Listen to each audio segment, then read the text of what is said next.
little girl in the backseat of my mom's station wagon. They were on the radio, and I was like 9 years together. transformed In by their 1986, music. Do you remember what Prince song it secretly was? gave the Bengals their biggest hit. But that wasn't all he gave Susanna Hoffs. Behind the scenes, something was happening between them. The fairy tale romance led to chart success, but also jealousy within the band. Then came her marriage to a famous director in 1993. Following past relationships with actors and musicians that Hollywood tried to hide, each filled with secrets and scandal. What really happened with Prince, and how did her love life accidentally tear apart one of the biggest bands of the 80s? Susanna Hoffs was born on January 17, 1959, in Los Angeles to a unique family. Her father, Joshua Allen Hoffs, was a respected psychoanalyst who worked with Hollywood's biggest names, and her mother, Tamar Ruth Simon, was one of the rare female directors in the 1950s film industry. Their Pacific Palisades home, costing $180,000 back then, around $1.8 million today, was filled with original art, movie memorabilia, and constant conversation. She grew up with her brothers, John and Jesse, in a Jewish household where ideas flowed as freely as breakfast cereal. Her mother adored the Beatles, not just as fans do, but as a lifestyle, turning their home into a Beatles shrine in 1964, complete with every single album and even rare bootlegs, spending the equivalent of $18,000 a year on music. By age 6, Susanna could harmonize with any Beatles song, unknowingly developing the vocal skills that would later help define the Bengals. At 7, she began guitar lessons with her uncle Robert Simon, a session guitarist who'd worked with Sonny and Cher, and in 1966, he gave her a small Martin acoustic guitar worth $85, about $750 today. They practiced every Saturday in the garage-turned-studio, and within 2 years, she had learned 47 chord progressions and written her first song, Sunshine in My Room. By 9, she was exploring advanced jazz chords, gaining the skills to stand out later in the male-dominated rock world. From age 5 to 12, she also trained in ballet at Westside Ballet Academy in Santa Monica under Madame Violet Armand, a former Paris Opera Ballet dancer, performing in recitals, including a 1971 Nutcracker as a snowflake, training that gave her the poise and stage presence that set her apart from many 80s rock performers. In 1980, she graduated from the University of California, Berkeley, with an art degree after dabbling in dance, theater, film, and sculpture, driven by a curiosity for all creative forms. By night, she wrote music with her boyfriend David Roach in bands called The Psychiatrists and later The Unconscious. 2 concerts changed her life: the Sex Pistols' final show in 1978 and Patti Smith's fusion of music and poetry, inspiring her to shift from acoustic to electric guitar. Defying expectations, she left visual art behind after graduation, returning to Los Angeles to pursue music full-time despite the male dominance in rock. In 1981, she answered an ad placed by sisters Vicky and Debbie Peterson, and when they met in a Northridge garage, their instant vocal chemistry led to the birth of a band. First the Supersonic Bangs, then the Bangs, and eventually the Bengals. Despite critical praise, their 1984 debut album peaked at number 80 with just over 49,000 copies sold, leaving them broke and working day jobs. Columbia Records began pushing Hoffs to the front for marketability, though the group's strength lay in her accidental harmonies and mix of experimental, folk, and jangly guitar sounds dubbed neo-psychedelia. Still, all female bands face sexism, often being sexualized rather than respected. In 1984, Prince, under the pseudonym Christopher, gifted them Manic Monday, having been impressed by their debut and interested in Hoffs. Released in 1986, it hit number 2 in both the US and UK, paving the way for their second album, Different Light, which went on to sell 3 million copies. In the United States alone, the album went platinum, and it achieved the same in Canada and the UK. 5 singles from it charted, and for the first time, the Bengals were no longer struggling to be heard. They were everywhere. The biggest song from that album, Walk Like an Egyptian, hit number 1 in the US, Denmark, and the Netherlands, stayed at the top of the Billboard chart for 4 weeks, and became the number 1 song of 1987. Its video was nominated for Best Group Video at the MTV Awards, and the Bengals had officially moved from garage band to global pop stars. By 1988, the music world had fully recognized their impact, with Rickenbacker releasing a limited edition Susanna Hoffs signature guitar. Only 250 were made, costing over $1,000 and featuring a unique design chosen by Hoffs herself, making it one of the most collectible instruments of a decade. Hoffs never set out to be the center of attention. The Bengals were meant to be a band where Susanna, Vicki Peterson, Debbie Peterson, and Michael Steele all shared the spotlight, each singing, writing, and playing instruments. But once cameras arrived, subtle changes began. Because she was shorter, Susanna was placed in front for photos, which gradually made her appear to be the leader. The press noticed, fans noticed, and without anyone saying a word, the band's image shifted. Out of the 7 major singles released under Columbia Records, Hoffs sang lead on 5, Manic Monday, Walk Like an Egyptian, Hazy Shade of Winter, In Your Room, and Eternal Flame, all huge hits. Her distinctive, radio-friendly voice made her the label's favorite choice, and her famous eye movement in the Walk Like an Egyptian video made her even more recognizable. By 1988, some DJs refer to their songs as hers, and magazine covers often featured only Hoffs, pushing her bandmates to the margins. Interviews, press tours, and TV spots focused almost entirely on her, leaving the others feeling invisible. Behind the scenes, tensions rose. Vicki often spoke to crowds during concerts, but cameras still lingered on Susanna. There was no clear way to address the growing divide, and executives eventually began suggesting a solo career for her, disregarding the rest. By 1989, the strain was too much and the Bengals split. Publicly, it looked like they were on top. Privately, it was a collapse.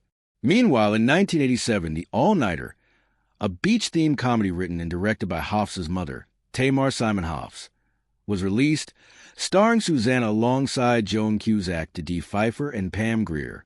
Though it had a small budget of $1 million and earned only $2.7 million worldwide, it further cemented Susanna's image as a solo star. Back in 1986, she had met songwriter Tom Kelly backstage at the Avalon in Hollywood, leading to her collaboration with Kelly and Billy Steinberg on Eternal Flame, inspired by the flame at Elvis Presley's grave in Graceland and eternal light in Steinberg's childhood synagogue. Released in January 1989, it became the Bengals' second #1 hit, going gold and topping charts in 8 other countries, making them, alongside the Supremes and the Shirelles, one of the few all-female bands with multiple U.S. #1 hits. Just before that, In Your Room had showcased Hoffs' range, but as the band hit its peak, they were called to a meeting expecting tour plans and instead told it was over. Management, eager to launch Hoffs as a solo artist, reportedly offered Michael Steele a solo deal to block the band from continuing without her. The members were exhausted from years of touring and frustrated that their biggest hits were often written by outsiders. The breakup came in autumn 1989, just 6 months after Eternal Flame's worldwide success. Hoffs' solo career didn't soar as predicted. Steele's solo project never materialized, and the Peterson sisters briefly left music.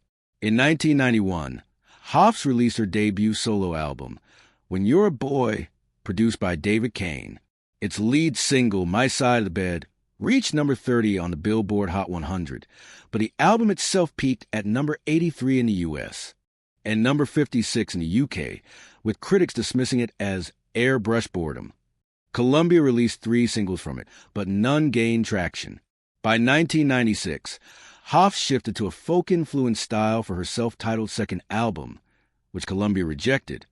London Records picked it up, but while the single All I Want charted modestly at number 77 for 12 weeks, the album sold poorly despite critical praise.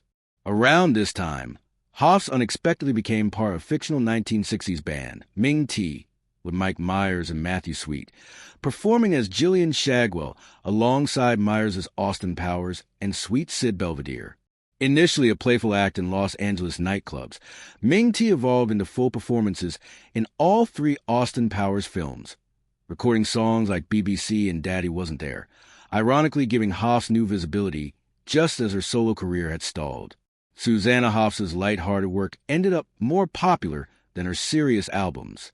In 1993, she married Jay Roach, who would go on to direct the Austin Powers films, in a Los Angeles ceremony officiated by her uncle and grandfather, both rabbis.